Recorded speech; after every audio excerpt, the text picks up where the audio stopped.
दोस्तों नमस्कार, मेरा नाम है डॉक्टर के पांडे और आपका इस चैनल पे बहुत बहुत स्वागत है।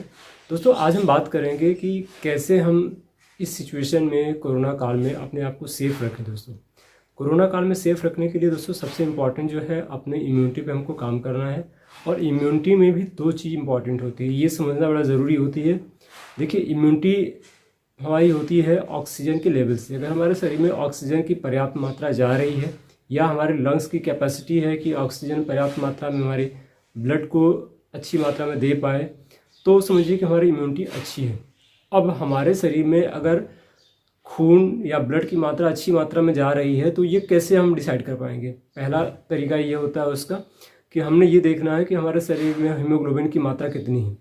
अगर आपकी हीमोग्लोबिन जो भी मिनिमम रिक्वायरमेंट है, जैसे लेडीज़ का है कम से कम 11-12 से ऊपर होना चाहिए, जेंट्स का है 12 के और ऊपर होना चाहिए। अगर इतना है तब तो ठीक है, अगर उससे कम है तो पहला आप कोशिश ये कीजिए कि उसको आगे बढ़ाइए। दूसरा आपने ये काम करना है कि शरीर में जो टॉक्सिन्स इकट्ठे हो जाते हैं जिसकी वजह से हमारे शरीर में ऑक्सीजन का लेवल कम हो जाता है, ये आपको कोई नहीं बताएगा, मैं आपको जो बता रहा हूँ उसको ध्यान से समझिएगा। ऑक्सीजन का लेवल कम होने का एक बड़ा कारण ये होता है कि शरीर में जो टॉक्सिन्स इकट्ठे हो जाते हैं, जो भी हमारे खान पान में केमिकल जा रहा है। अब सोचिए केमिकल किन किन चीज़ों से जा रहा है, वो जा करके हमारी कोशिकाओं में इकट्ठा हो जाता है। अब वो हमारे शरीर में जब इकट्ठा हो जाता है तो ये चीज़ें हमारे शरीर के लिए नुकसानदेह होती है। अब वो केमिकल जाता कैसे, हमारे खान पान से। हमारे हर चीज़ में देखिए आजकल डाई, यूरिया, पोटास, कीटनाशक, तमाम ऐसी ऐसी चीज़ें उसके अंदर पड़ी हुई हैं। इसके साथ साथ में और क्या है, जो हम अंग्रेजी दवाएं खाते हैं सारी केमिकल बेस हैं। और क्या है, इसके अलावा जितने भी हम ऐसी चीज़ें खाते हैं जिसमें प्रिजर्वेटिव डाला जाता है, कलर डाला जाता है, जितने हम पैक्ड फूड खाते हैं, पैक्ड चीज़ें खाते हैं, चाहे जो भी चीज़ हो, आप देखेंगे उसमें ज़्यादातर आपको मिलेगा कि कोई ना कोई केमिकल उसके अंदर पड़ा होता है। और कहीं कहीं तो ऐसे से केमिकल होते हैं जिनसे कैंसर तक का खतरा होता है दोस्तों। तो आप खुद समझिए कि आप क्या खा पी रहे हैं। तो ये चीज़ें बड़ी इंपॉर्टेंट है। तो आपने क्या करना है कि ऐसी चीज़ों से परहेज़ करना है जो केमिकल वाली हैं।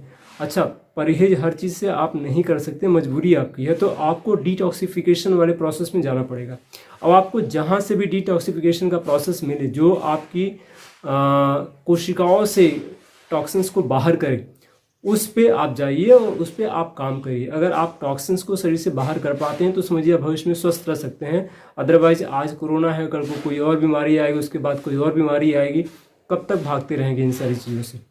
तो अपना जो गोल बनाइए कि अपने टॉक्सिन्स को कम करने का, और दूसरा बनाइए कि आप अपने हीमोग्लोबिन की मात्रा को बढ़ाइए शरीर में। ये दो चीज़ें आप करिए, आप देखेंगे आपको भविष्य में होने वाली किसी भी बीमारी से आप बच सकते हैं। आप यकीन नहीं मानेंगे, मैं पिछले जो कोरोना का पीरियड आया था उसमें भी मैंने पेशेंट देखा था और फ्री होकर के देखा था, इसमें भी देख रहा हूँ बिना किसी, कभी कभी तो मैं मास्क भी नहीं लगाता हूँ, लेकिन कोई मुझे परहेज नहीं, क्योंकि मुझे पता है कि मेरी इम्यूनिटी अंदर से स्ट्रांग है। आपको मास्क लगाना है, ऐसा नहीं मैं बोल रहा हूँ कि नहीं लगाना है, लेकिन आपने इस चीज़ का भी ध्यान देना है कि आपका शरीर का ऑक्सीजन का लेवल कम ना होने पाए, ये आपको विशेष ध्यान देना है दोस्तों। ठीक है, तो मैं उम्मीद करता हूँ कि आज की जानकारी से आप लोगों को ज़रूर फ़ायदा होगा, और मैं उम्मीद करता हूँ कि आगे भी आप इन सारी चीज़ों का फ़ायदा आप लेते रहेंगे आप लोग। तो फिर मिलते हैं एक नई जानकारी के साथ में, तब तक के लिए अपना ख्याल रखिएगा। जय हिंद, जय भारत दोस्तों।